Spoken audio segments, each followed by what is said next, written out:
It's time for Third Calling, where we ask the question, what are you doing the rest of your life? Perhaps you've retired, your nest is empty, you're in a transition, or thinking about what to do and be in a new season of life. Richard and Leona Bergstrom are co-directors of Reignite and authors of the book Third Calling.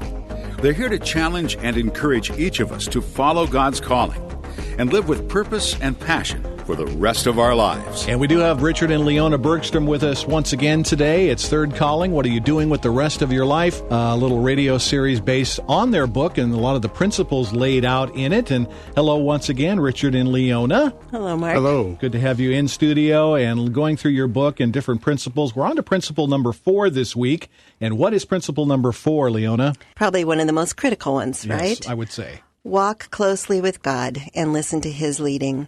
We spend a lot of time talking about how we're designed and our passions and whatever, but we really believe, and as believers, we're clearly aware that we cannot know or follow a calling unless we know the one who calls. And Os Guinness wrote a book some time ago called Rising to the Call, and he reminds us that to hear the caller is how we get direction for our life. So we really want to encourage people to hunger and to know God, to know His big story and His purpose, and to know how He leads by having a relationship with Him and to listening to the caller. Well, how important is spiritual growth in this season of life? A lot of people maybe think they've arrived or they know it all and you can't teach me anything new. I think it's extremely important, Mark. I think we can all think of examples of people who have stopped growing or stagnated in later life, who have grown maybe even bitter and around their circumstances of life. And sometimes that's, frankly, in relationship to their experience in churches where they've felt marginalized or disenfranchised. And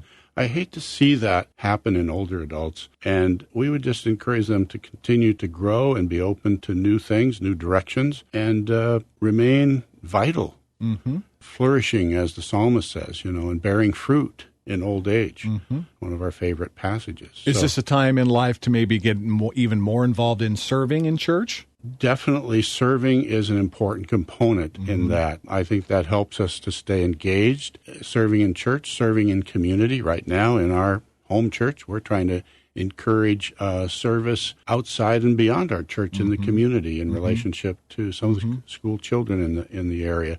We have some vital programs going on now and into the future to try to help people get beyond themselves and to continue to grow in that way. Well, how do we grow closer to God then in this season? Well, there's practical things such as, prayer, study, meditation on the Word, community. We talked about serving.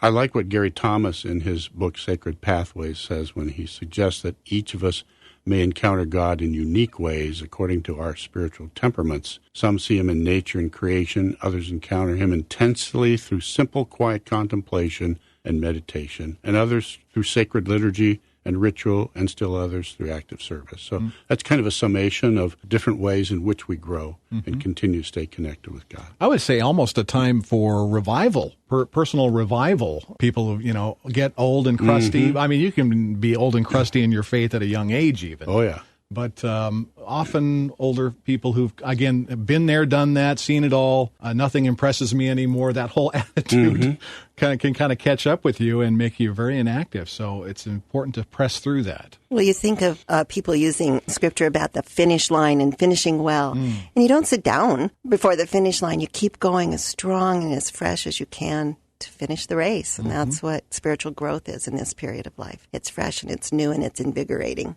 Just to take the time out to rest, refocus, we call Reignite, but take a Sabbath away from the rush of things as people transition into a new phase of life, empty nest or retirement, and try to stay engaged in that conversation with God. A good place to start might be one of your Reignite seminars, and you host these in churches and different gatherings, and if people want to have one of those at their get together, do you do like even home groups? Do you do Reignite seminars, or is that a little bit too small? Well, this is a larger conversation perhaps, but we actually make this content available online. We can talk about this later for small groups and large groups, as well as us in person. People can find out about that at re-ignite.net, and of course the book website as well, thirdcalling.com. And that is the feature we are discussing with Richard and Leona Bergstrom, Third Calling. What are you doing with the rest of your life?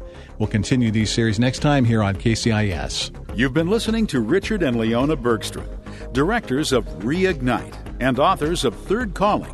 What are you doing the rest of your life? To learn more about discovering your purpose and following your calling, visit thirdcalling.com. You can order their book, as well as an accompanying study guide on Amazon or on the Third Calling website. You can also listen to this feature again at kcisradio.com.